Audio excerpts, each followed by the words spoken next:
Doing well Good afternoon. on this hot day. It's summertime in South Carolina.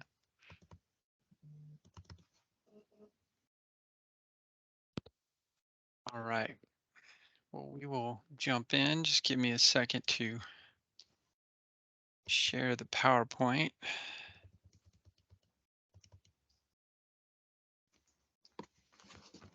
All right. Is that visible to everyone? Yes. Great. Thank you. Um, check.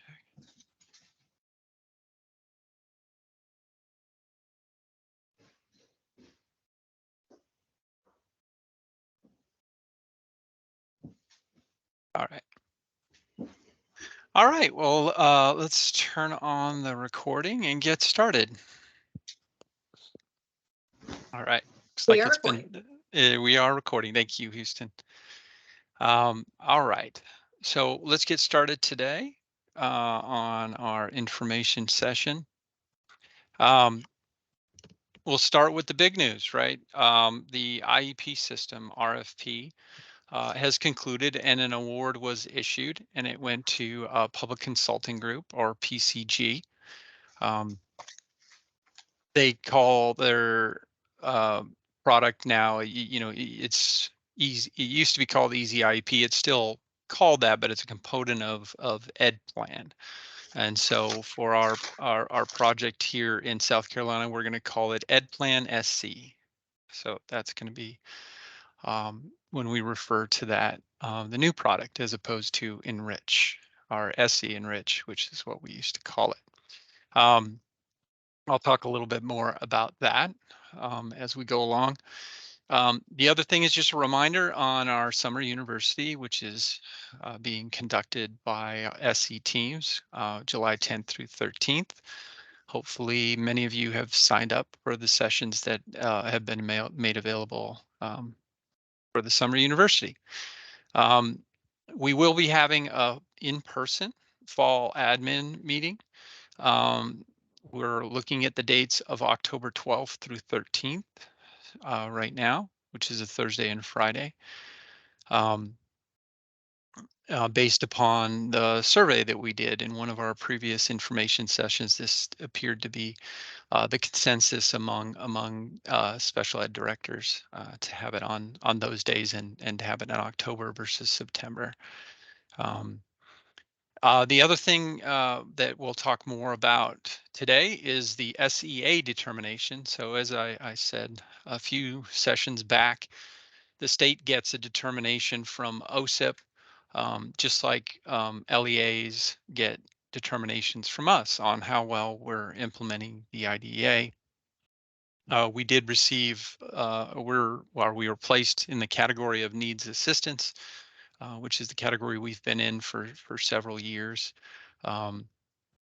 This is also, last time we scored in needs intervention, but they didn't have that category because of COVID and the effects of COVID. So we were technically in needs assistance, but this time we scored in needs assistance. The next information session will be July 18th, because we've been working off a schedule of first and third Tuesday. And obviously the first Tuesday in July is July 4th, so we will not have a session on that day. All right, so what we're going to cover today, we're going to start with our contracts and talk a little bit about it. I don't have a ton of information to share at this point because the award just went out, and we've only had one initial meeting with PCG, but we'll talk a little bit about that. We'll talk about where we are on LEA determinations. As you recall, we had a couple input sessions and got some feedback from you guys and have made a few changes, and we just want to kind of let you know where it stands and how it's going to roll out going forward. Also, I wanted to give you guys a heads up about an email that we sent out yesterday that has a staffing survey attached to it, and we're asking for your assistance in filling out that survey so that we can get some statewide data. We're calling supply and demand, so it's demand data. Uh, how many special education professionals do we need throughout the state to fulfill the needs of our students, and trying to get an idea for that, um, and possibly data we can use going forward. So we'll talk a little bit about that.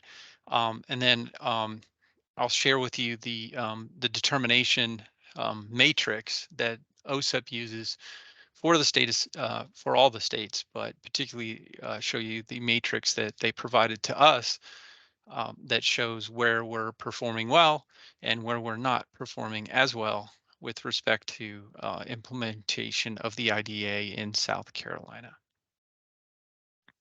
All right, so let's jump in.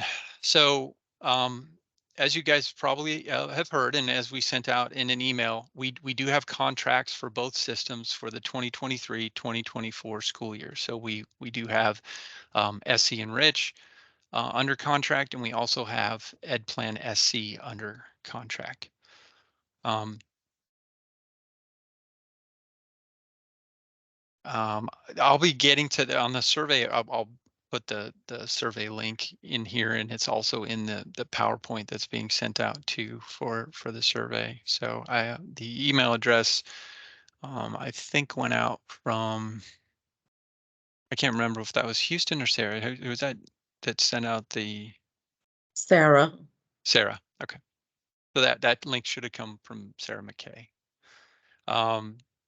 As far as the plan for the new system, we'll be working on configuring the system, and planning, starting next month in July, and likely through the end of the calendar year. During that time period, we'll be reaching out to you guys for some opportunities for LEA input into some of that. As you know, these products, there are certain things you can configure and certain things you cannot. So we'll be working on those and getting some input from you guys along the way, but we'll have more information about that as the process goes along. We anticipate, and this is a tentative plan, and hopefully we keep it on pace for this, but we're hopeful that we can start power user training, and this will be a train the trainer model, just like it was, I guess, about 10 years ago, for when we went to Enrich, which is basically there's a in-person power user training, and each district will get a certain amount of slots for that power user training, and then those trainers then train the people back in the district. The good thing is that there are a lot of pre-prepared resources that PCG has, including training materials and training videos, in addition to scripts and PowerPoints that the power users can use to train those back at their school districts. Um, the plan is that at some point towards the end of the 2023-2024 school year, so next at the end of the school year, that we'll be switching to EdPlan SC as the IEP system of record, where all IEPs will be developed. So, like I said, this is not as aggressive of a switchover as we had last time, and we did consult with a variety of people in trying to figure out what we could do to roll it out and give districts plenty of time to do that. We'll get more plans together as we go along, and obviously I'll be keeping you up to date on that through these information sessions and through emails. So please open them up and read them as they come in. One thing I did want to say about the RFP process was that we had some real superstars from the districts help us out. And they were the ones who reviewed the bids that came in, and they also scored the demos. So both the in-person demonstration that was provided by the different vendors, and also the the written bid proposals that came in from the vendors. They did a fantastic job, um, and I did want to say that because it was really essential to the process, and all the scores were from LEAs. So we didn't have any scores at the state level. We participated in the process, but we had power users, and some of the best power users in the state who participated and did just a fantastic job of helping us with that. So I did want to say thank you again. All right. So any questions on that? I'm sure there's a million questions. I'm not sure how many I can answer at this current time, but um, the question is, will IEPs in Enrich roll over to the PCG system? So keep in mind, and we've talked about this a lot of times, I think, when we were moving to Enrich and about Enrich. So Enrich contains live data for the current IEP, and then it contains PDFs of prior IEPs. And so yes, as we migrate, we're looking to migrate um, both the historical records, which are in the form of PDFs, and some of the information that is live, that is basically driving services, progress reports, and things that you have to do that. So they'll be in different waves. First we'll be pulling in from that system the historical IPs in PDF form, and then it's a little bit more complicated to get that live data to migrate from one system to the other, but we will be looking to do that as well. So I hope that answers some of the questions. So basically anything that was in Enrich, we are looking to get over, but the historical, other than the current IEP that's being implemented, the rest of them are PDFs. And that is the official version of the IEPs and other documents, are those PDF documents that are generated by the system. Inactive students, that's a good question. I'd have to check on that. I don't know offhand. Um, that hasn't been discussed yet, but I'll put that down as something to talk about.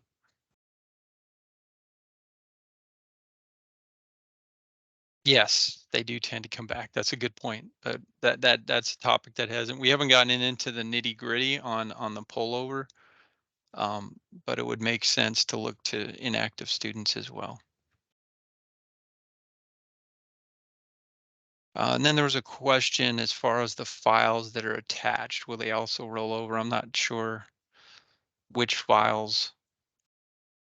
Certainly, any forms that are in the system that result in a PDF printout would be rolled.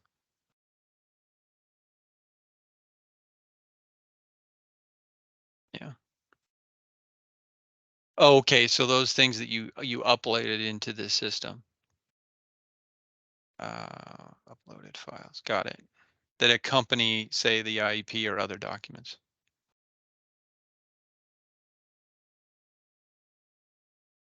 These are all great things that that we have not raised yet in our conversations.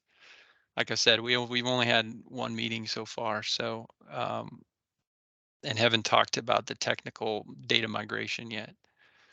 But these are all important things to ask about, whether they can bring over inactive students, whether they can bring over uploaded documents that accompany the IEPs and other forms.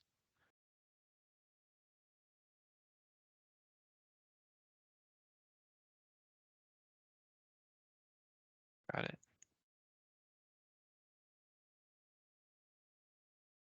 Anything else?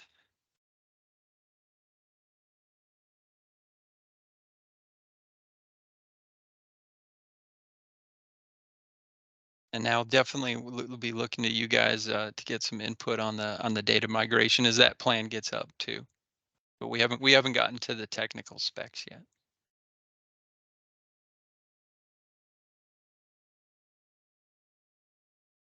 I guess is this the transfer? It was in the RFP that the system did have to have the ability to electronically transfer records from one district to another.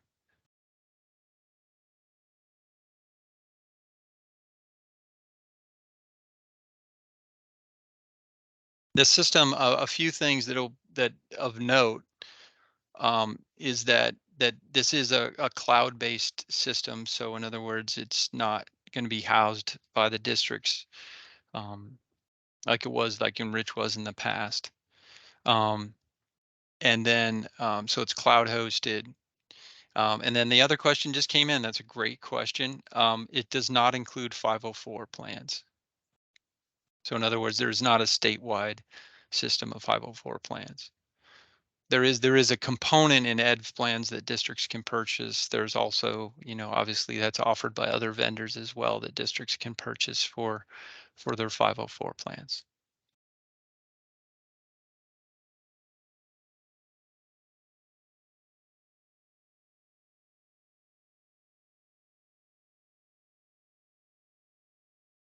All right. And I'm sure your IT folks will have many questions with the cloud hosting and stuff like that, but that'll be questions that we can answer in the future and refer to the proper people who have that kind of technical expertise, which is not me.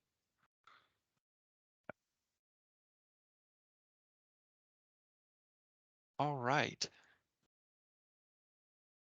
Let's move on to LEA determinations. Like I said, there'll be more information coming. This is hot off the press. I wanted to give you guys information as soon as I get it. So the award was just made, and we just had the first meeting. All right. So if you remember, we were talking about the determinations and some of the things that we were changing. We're trying to bring it so that when we make the determinations, we're using as up to date information as we possibly can. Um,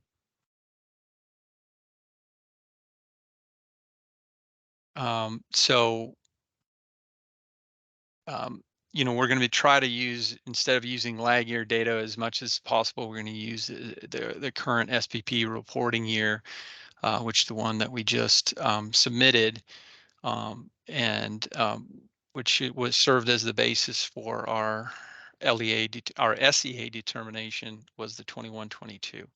So we'll be using that, and we will be splitting compliance factors and performance factors as far as reporting to you guys. And so we talked about this, that the compliance factors will be reported in the spring, and then we'll be putting together the determinations and giving to you in the summer, but that we're going to give you the performance as soon as we get it, um, just so you see where you stand in the fall. We separated some of the compliance factors out. They were together, so 11 and 12 were together, and so we're 9 and 10. We have split those out. So we now have 9 compliance factors, and this aligns to our SPP APR submissions. Our 9 compliance factors will be scored on a 0 to 2 scale, um, with a total of 18 points possible.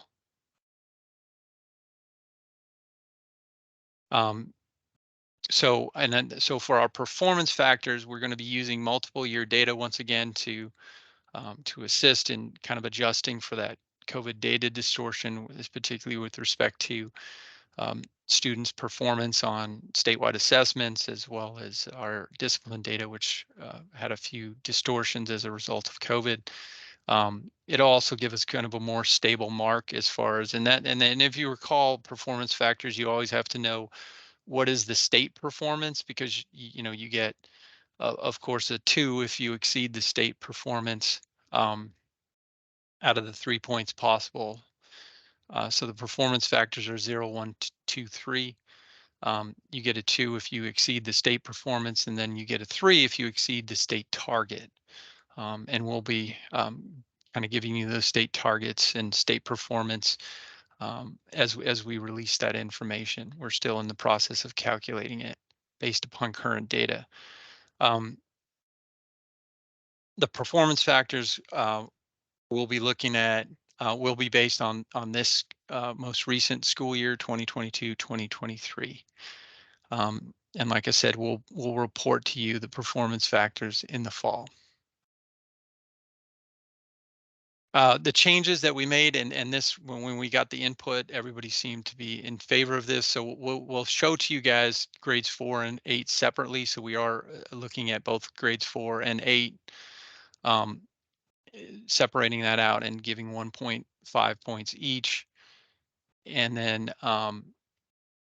we're also going to be reverting to 5A instead of 5B. So that's indicator 5A as opposed to 5B for that. Um, Early childhood. Okay, so we ran into a slight um, snafu. So this was the kind of the one we got the most feedback. So as you may recall, we proposed incorporating KRA scores in some way into the calculation for performance on for early childhood. We got a lot of feedback from people, and the second administration, doing a second administration, made uh, in retrospect, just didn't seem like the best plan. So we were leaning towards just looking at the single administration that's already done. So it would be the KRA that's already performed, and we would just look to see if students with disabilities, how they were performing and whether they were demonstrating readiness in that initial period when they start kindergarten, particularly those students who are being served with early childhood services in the area of special education. So that's where we arrived. But when we went to look at the data set that we have available to us in a report from the KRA, it turned out that we didn't have all the students with disabilities captured. Um, so basically, from the report that was provided on KRA and the data set, they were using a marker for special ed that didn't capture all of the students. As a matter of fact, it captured about a third of the students with IEPs. And so for this year, and that was an administration of KRA that was done in the fall of 2021. So we don't have that data set this year. So for the determinations we're going to issue this summer, we're just going to use coast completion, meaning those students that have entry and exit scores versus those that are in the coast data set, which are those students that were served at least 18 months prior. So that is going to be it. But in the future, we are looking to get that KRA data set, which has their performance scores in there, and we will split it between performance and completion. But it's only going to be that single administration that all kindergarten students take anyway. And so there will be no second administration for students with disabilities. And we're only going to look to two of the domains. We'll look to language and literacy and math. The other domains can be affected by certain disabilities. So we didn't feel it fair to look at that. And it will be the percentage of students who demonstrate readiness on the KRA in those two areas. And then those, obviously in the denominator, we would include all those who receive pre-K services from the district who took the KRA. So that was our solution, and we do think it's a fair assessment of performance. So it's basically those students served and how they're performing on the KRA, um, based upon the small sample size that they had, which was a third of the students with IEPs.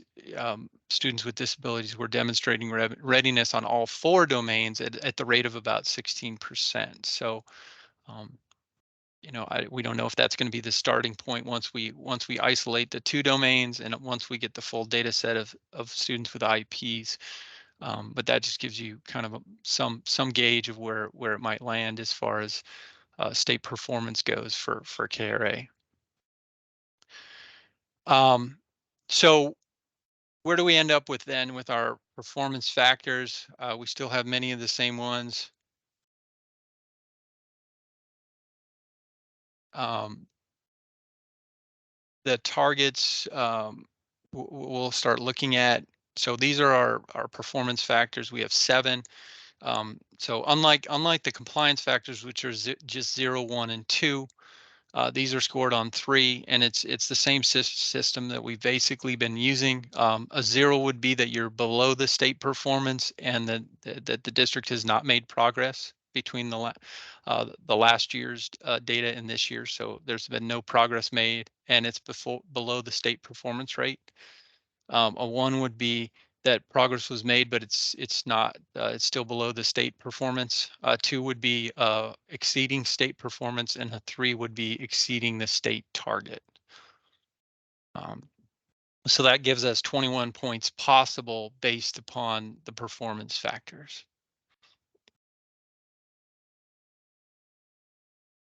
And then for indicator 14, for this year's determinations, obviously last year you guys did not have the option of opting in.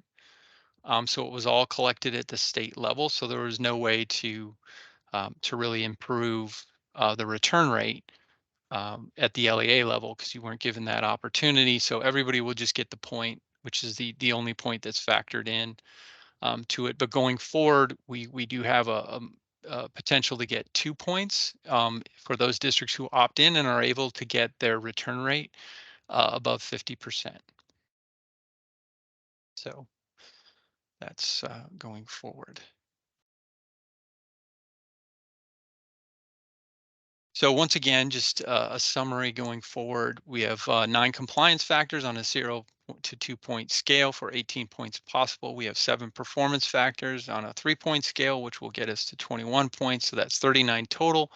And then for indicator 14, as long as your LEA's percentage is 25 and above, return rate, which was the state performance level, you'll receive 1 point. If you can opt in and at the local level get your return rate above 50%, you'll get an additional bonus point for that. So it's out of a total possible points of 40.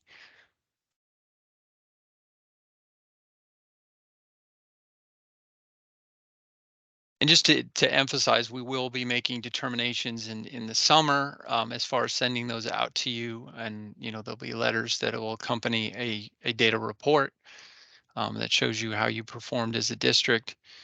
And then in the fall, we'll be revisiting it, at least the performance factors. We'll be looking at those so that you can see where you stand and how much progress is being made. And then we will be using this data to tier. We don't have that information now, but we'll be providing that to you as to how the tiering will go for technical assistance. Obviously, the more intensive technical assistance would go to those districts who fall in the category of needs intervention. And then there would just be more targeted intervention for those in needs assistance, and more universal tools available to those that are in the category of meets requirements.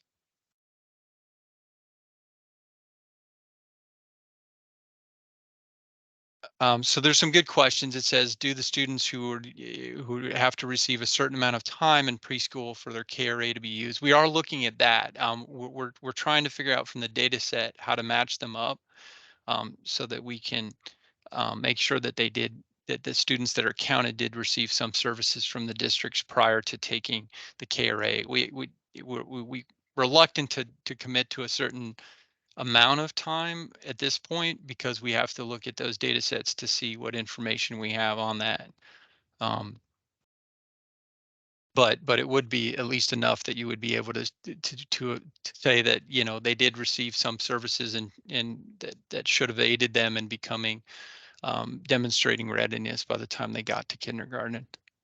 So we'll get back to you on that. Once again, we had to look at the data and there's some questions we need to answer as far as how we can track that information and make sure we're getting it accurate. But it would be a student who had received services for at least some period of time prior to taking the care.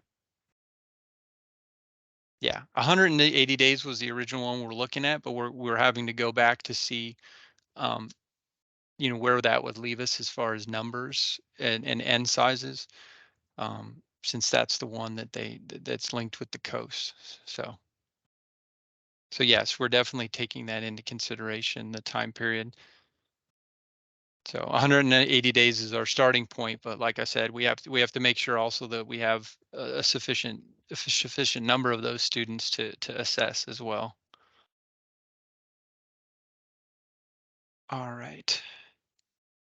There was a comment by Marge, thank you, that some districts have already used PCG for Medicaid billing, and that is, um, as I understand it, part of that ed plan for PCG, so it would be in the same location and system.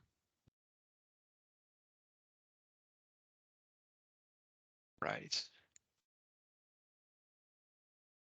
Any other questions about the determinations? So, like I said, we'll talk more about this as they're released. Um, I think it's, in the abstract, it's one thing to talk about it, but once you get your district's data, and you get, the letter, as far as which of the categories you're falling into, and then, how that was determined, it'll be a lot easier to digest. So we understand that. So we're working pretty diligently at this point on trying to get those numbers together, and so that we can issue those to you so that we have something to work with. And then we will be sending them out. And if obviously if you find some things that seem inconsistent with the data that you have, um, you can bring those to our attention, and we'll make corrections on that. But right now we're just working on getting the data using the new methodology that we've proposed, like I said, multiple years, um, and some of the changes to the different factors. All right. I don't see any questions, so I'm going to move on. If you have any questions regarding LEA determinations or tiered support now or in the future after you get your determination letter and your data report, you can contact Elizabeth Moore. On the data side, you can also contact Carolyn Bostic with that. All right, so now let's talk about LEA staffing survey. So once again, we're trying to get a picture of the demand for special education professionals. We get some data from the SARA data, but it really doesn't capture everything, and that's vacancies at the beginning of the year. So it's one snapshot. We're trying to basically look at the end of the year. In the survey, it talks about by May 31st. That was basically meant to capture, what was your status when school ended, um, after you had put out your contracts and teachers had and other service providers had responded back to you as to whether they'd be returning for the subsequent school year. So the link is embedded here, uh, and it was also sent to you by email yesterday from an email that would have come from Sarah McKay. If you could, we're encouraging people, if you could respond by July 15th, so we can put that information together. If it's going to be later, just shoot an email to Tanetta, and that's her email, just letting her know that if your HR people or the other um, people that you need to talk to within your district to confirm your numbers are not available because of summer vacations or something like that, just let us know. But we're trying to compile this as soon as possible. The hope is to get um, this information together, and then prepare a report that can be used, by you to make decisions at the LAA level and just get an idea for the trends we're seeing around the state and the vacancies we're seeing around the state, and then also to help us in trying to figure out some ways to address the personnel shortage that we have statewide. We do have, one of the better grow your own programs in the country in SC Create. There's over 500 professionals in the pipeline now to receive special ed certification in a variety of areas. We're very proud of that work. It's been a extremely successful program and is bigger than ever.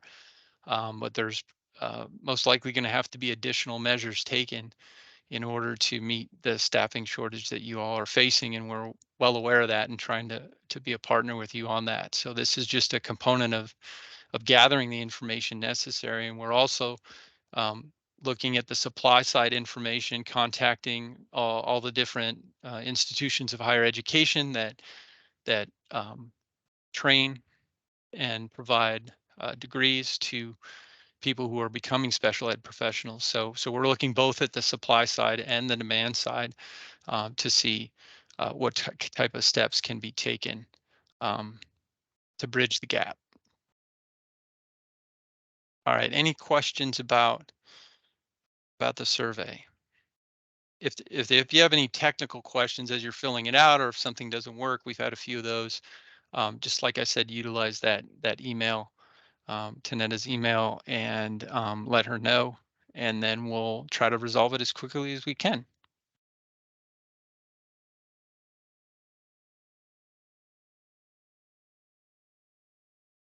All right, so here is the SEA determination for South Carolina. This is they call it the Results Driven Accountability Matrix, or RDA matrix is what OSIP calls it. So it was issued this year in 2023, but of course it uses our 21-22 SPP APR data along with some other data, most notably the NAEP data. National Assessment of Educational Performance data is used in the scoring. Um, we received an overall percentage. So of the points available, we got 69.58% of the points available. In our results area, which is performance, they call it results as opposed to performance. We only got about 54% of those points. 13 out of 24. On the compliance side, we got 17 out of 20.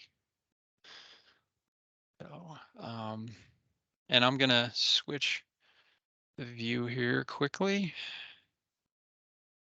and share with you guys the rest of the matrix.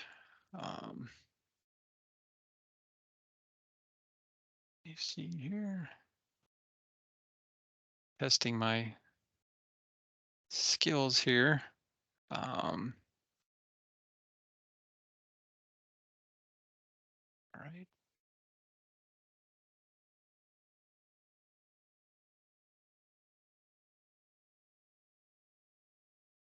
Okay.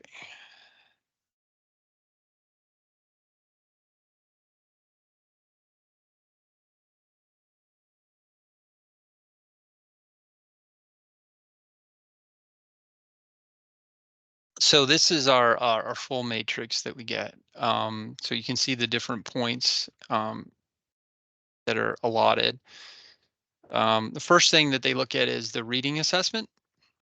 And there's a variety of things they look at. They look at whether students with disabilities participated in the regular statewide assessment. So this would be SE Ready, because it's at the 4th grade level.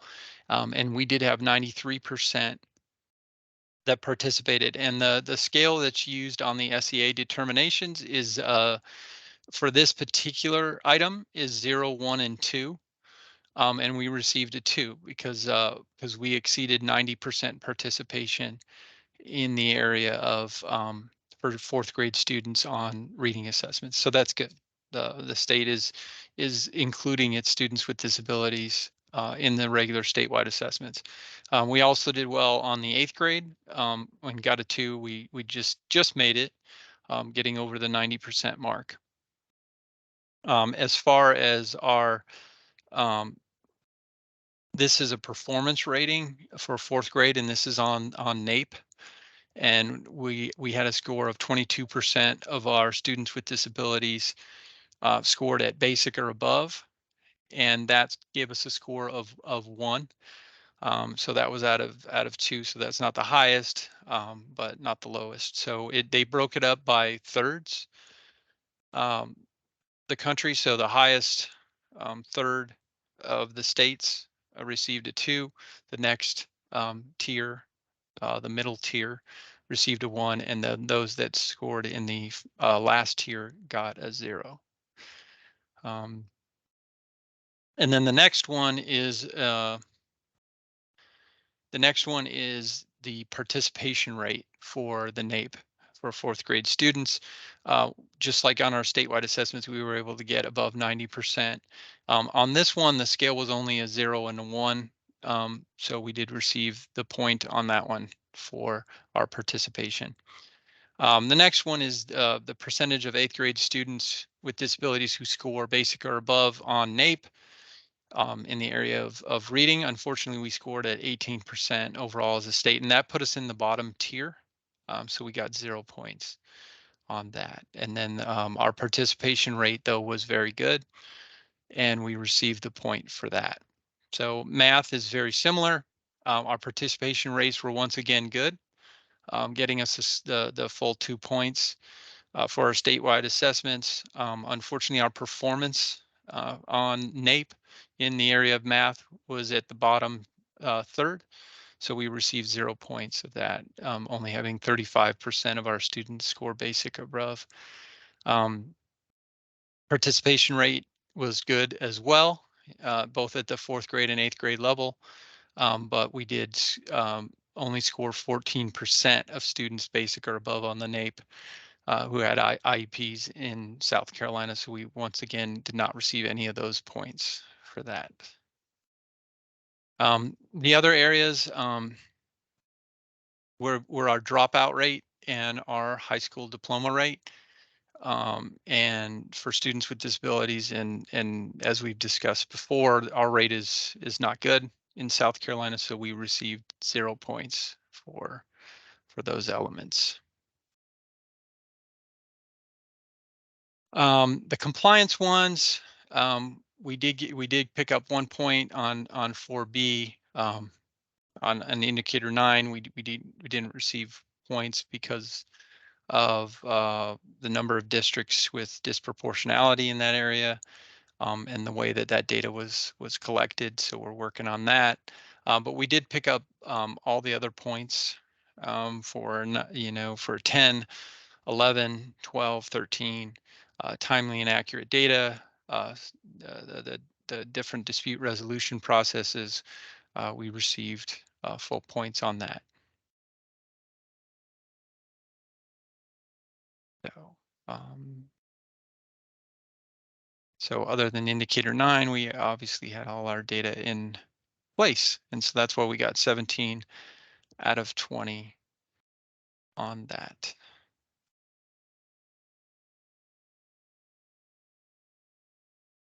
So any questions about this? So this is our SEA determination. We just got it. We received it on late Friday. So the first I got to review it was yesterday morning, but it was sent out on Friday afternoon. So this hot off the press. Same with the IEP system review. So we're giving you information as soon as we possibly can and as soon as we have it.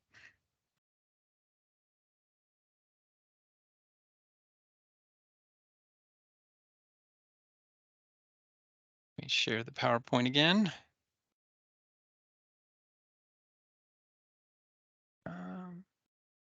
Wait a second. Pick it up the wrong thing.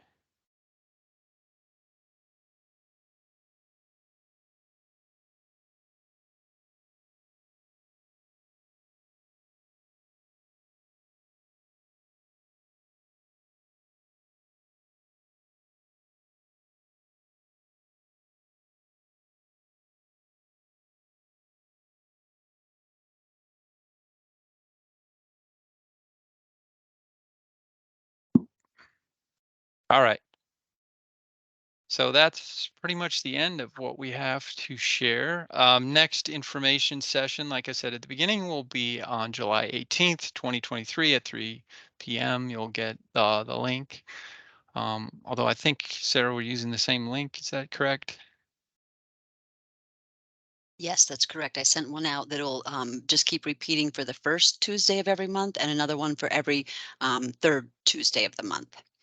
Perfect. So make sure you use the third Tuesday of the month one for our next session, which will be on July 18th. At that one, we're going to talk about the SC team's offerings and the resources that they're making available to you guys, to the LEAs, as the school year starts, so that you can, um, use them if you want during those teacher training days, or however you want to do that. But they just wanted to make sure you were aware of all the different things that are available.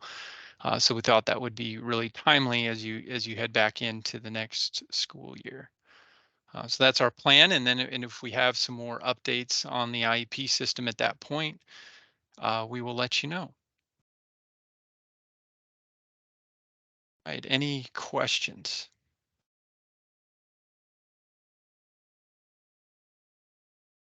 I have a question about this survey that you sent out yesterday. Yes. I've tried to fill it out, and at the very end, I get an error message. And it asks about, do you intend to fill any of the current vacancies for orientation and mobility professionals with contract employees? Because it says I didn't answer that question, but I can't find that question in the form stack, so I can't go back and fix it. Okay. Are others getting that error message, or have they not yet done it?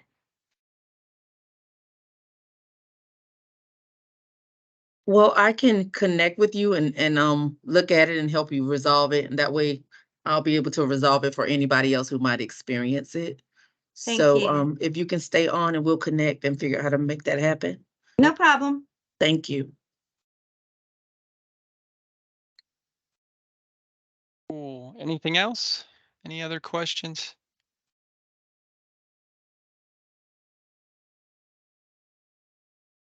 Out of curiosity, have you all determined the LEAs that will be receiving an opportunity to have on-site visits this year? Those will be coming soon. Yes. Oh. We have, I don't know if Diane and Ann are online, but they could we do have the list, LaJamie. We haven't sent out the letters yet, but they should be real soon.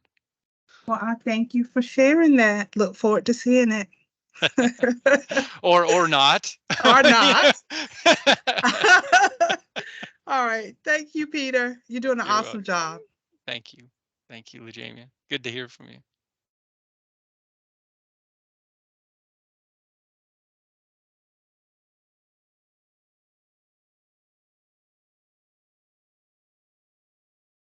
All right. Well, I appreciate all you guys tuning in and all the hard work you do. We obviously I feel like we're moving forward and got a lot of things going on, especially with the IP systems. But we're really looking forward to helping with and providing the assistance we can to all our LEAs as you guys continue to provide essential services to students with disabilities. So thank you for all your help. And we will talk to you soon.